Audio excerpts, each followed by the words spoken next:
Shalom. Giving all praise to Yahweh, Ba'ashem, Yahweh Shai. Double honors to the apostles, bishops, elders of Great Millstone. And shalom to you hopefully elect. Alright. Just back through the spirit once again. Through the spirit and power of Yahweh Shai Shai. Spirit got on me to touch on this topic, the subject real quick, dealing with these, and I'm sure I'm gonna butcher it, but these Uygur camps out there in China,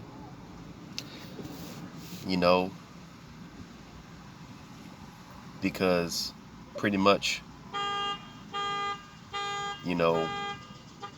again, through the spirit of Yahweh Shai Shai, we are being built up to, Lord willing, to be able to withstand in that day, which the scriptures called the hour of temptation. All right, which I'm going to get, but before I get that, I'm gonna get this real quick.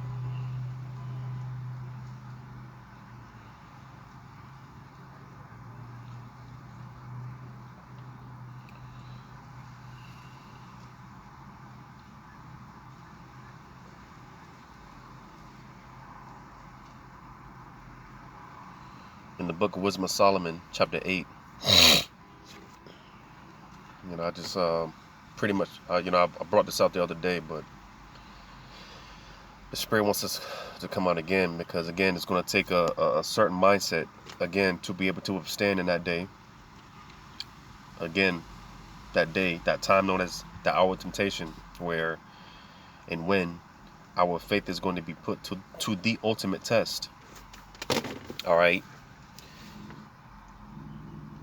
And like the scriptures say, enduring until the end, because it's going to be a fight until the very bitter end. All right, to the point where even some of the elect are going to get martyred.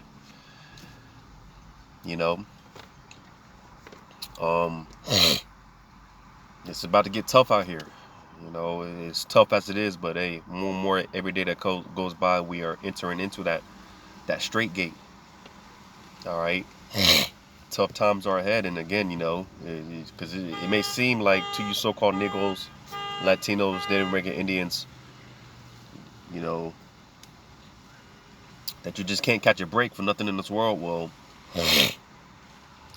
again, you could very well be of the elect, and if that's the case, well, the Lord is building you up to be able to withstand in that day. All right, because again, it's going to take a certain level of mental toughness, as some of us are going to be separated from our families. Some of us are going to be by ourselves. Some of us are going to be, well, for that matter, we're all going to be put in uncertain situations, uncertain predicaments. All right.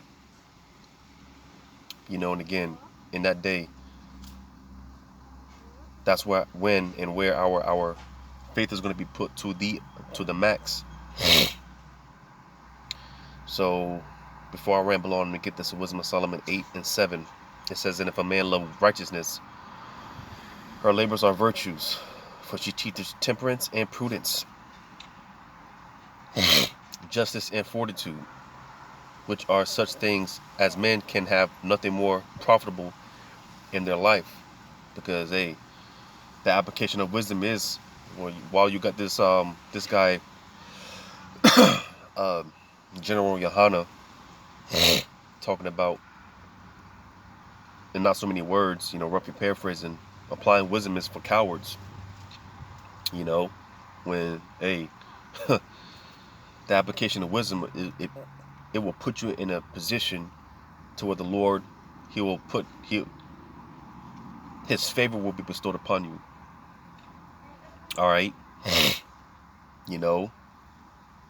And that's what we are learning. Again, like I said, the Lord, it just seems like you can't catch a break. You know, it's just constantly one thing after another. Well, again, the Lord, He's building a certain level of resistance within us to have this fortitude. All right, because that was the point I wanted to get here in Wisdom of Solomon 8 and 7.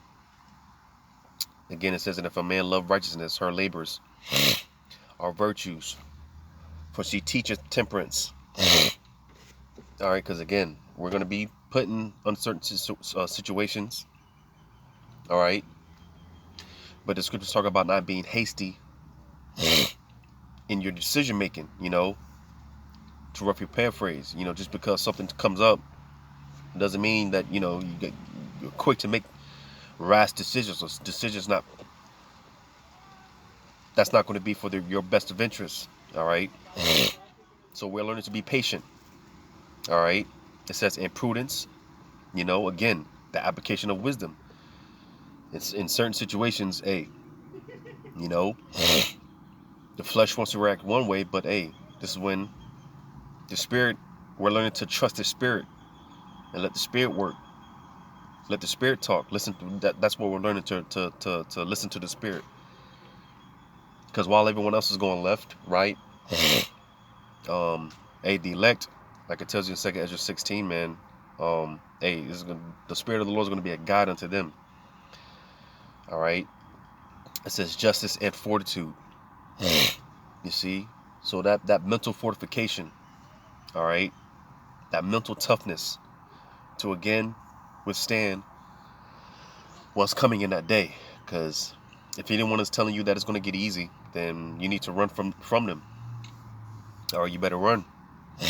Because again, it's not by a long shot. It's not going to get any easier out here, man. It's only going to get tougher. You know, but the elect are going to be able to withstand in that day, man. All right, but nevertheless, like I said, through the spirit.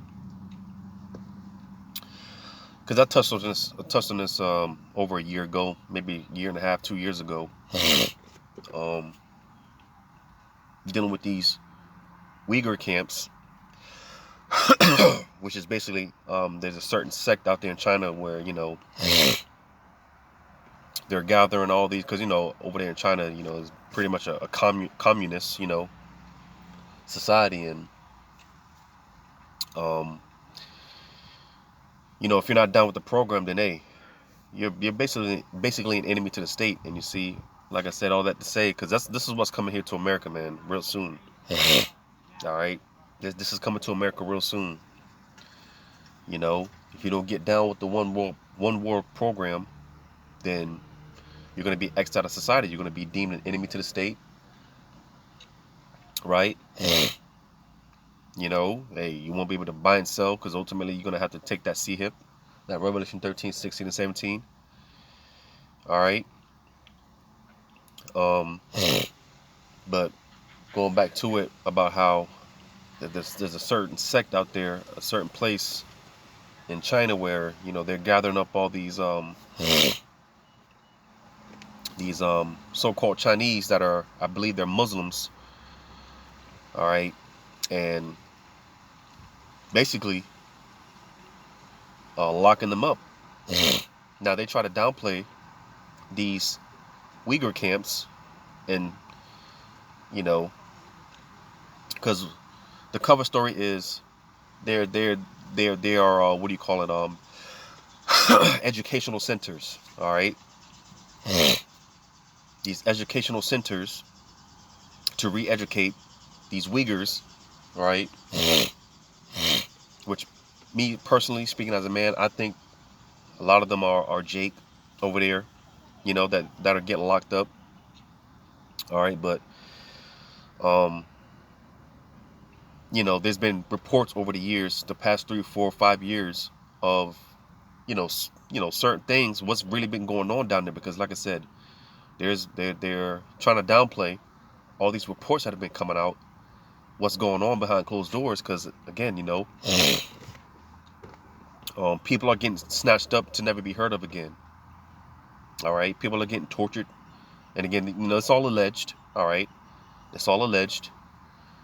You know, but there's been all type of reports, videos that leaked, people sneaking in, and you know,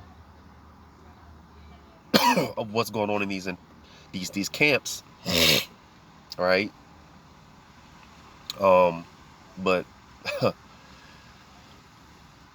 again, man, this is something that we're gonna have to have the mental fortitude, because you know, like I said, some of us are gonna be separated from our families. I was watching this movie, the last Fast and Furious movie that just came out. You know, and not to spoil too much, but basically they had one of the characters in the movie, you know, basically locked them up in a what do you call, a black site, right? You know, which is basically, you know, a prison that's pretty much like a prison that's off the books, off the record, off the grid, so to say, you know. And that's going to be the case for some of us. All right, that's going to be the case for some of us. Again, separated from families. There's been reports of, you know, these so-called Chinese getting taken by the busloads, tied up, masks put on their faces, and you know, there's been reports on how people are getting starved out, and like I said, tortured, raped, all type of accounts of women getting raped, right? You know, a lot of things behind closed doors, man. You know, you see, like I said, family members are getting separated. You know, you got a lot of the you know, the so-called Chinese over there. They might have an uncle or a brother or sister, whatever, getting, you know, taken into these camps to, like I said, never be heard of again, to never be heard from again. You know, so it's you know, the situation is pretty dire. All right, and I'm gonna go ahead and play this video. This is the, you know, because like I said, this is something that's been going on over the years, you know, and the Spirit just had it to where I just started just looking into this situation again. Because like I said, last time I touched on this, I did a report on it, was roughly a year and a half, 2 years ago. So, you know, with that being said, I'm gonna go ahead and play this video. With Xinjiang, there is still a tension and signs of what this place has been through. Heavy police, regular stops. A sense they're always watching. It is now infamous for its brutal oppression of the Muslim Uygur minority, and there are questions as to how far that policy is ongoing. It is the camps that characterize the crackdown, places like this. Experts and survivors say it once held Uyghurs, arrested en masse and subject to so-called re-education, but we found it dusty, deserted. It's really an incredible eeriness to this place, and it just is completely abandoned. Signs of what used to be are everywhere, though.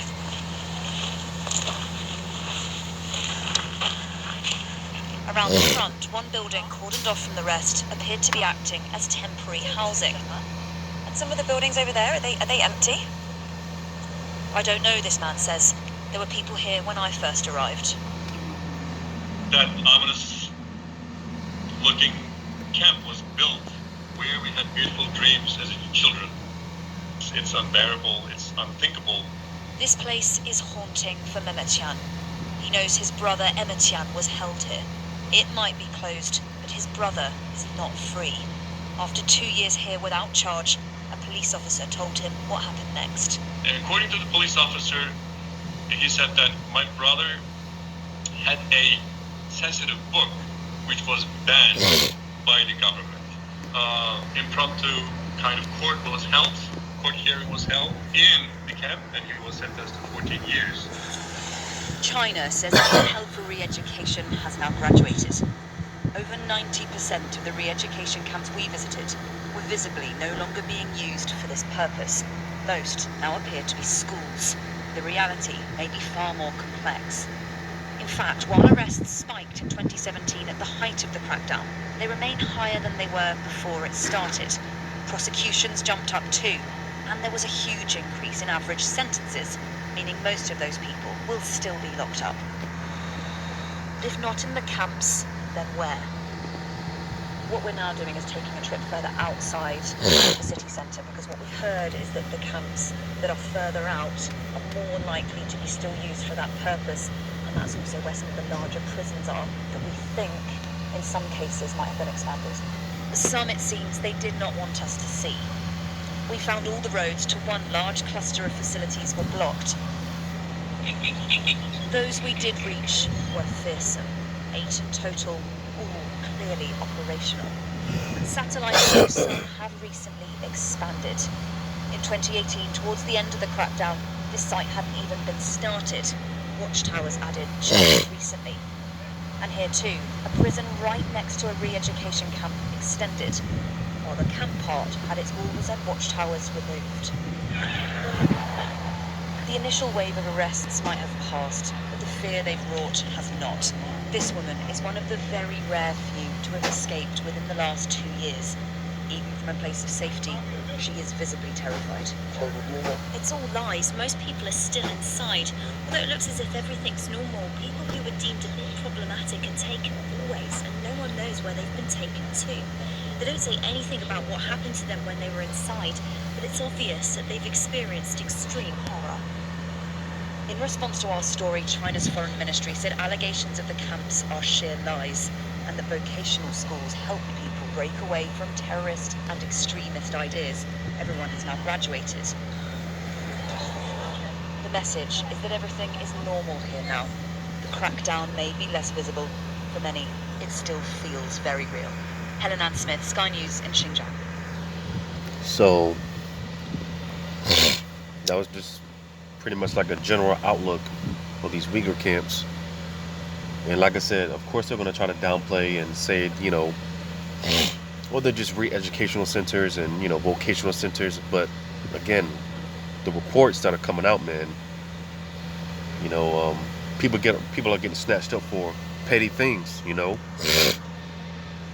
Like you heard in the video, one cat got you know, locked up for reading a book that was banned, because again, remember, this is a communist-based society, so you know, and it's no coincidence. I'm not gonna say no names, but you have one particular devil basically gave praise to what's going on over there in China, and you know, pretty much mentioned how they talked about how, hey, you know, China is the model for what they want to do, what the plans of these elites, what they want to do. You see, so these are things that we have to be ready for, prepared for. Because again, remember, over there, man, they got the credit-based system, right?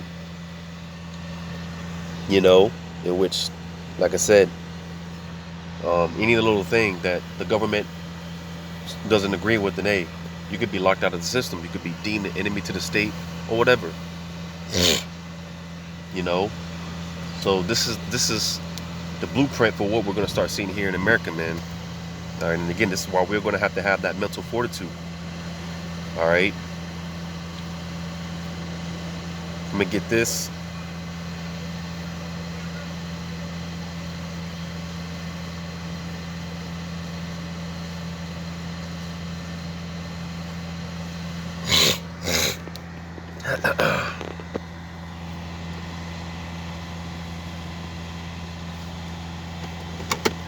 Sega Edge 16.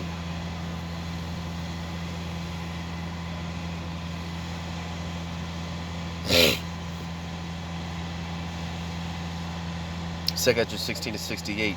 For behold, the burning wrath of a great multitude is kindled over you,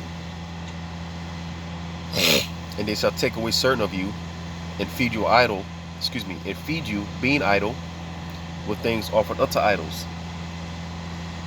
All right. So ultimately,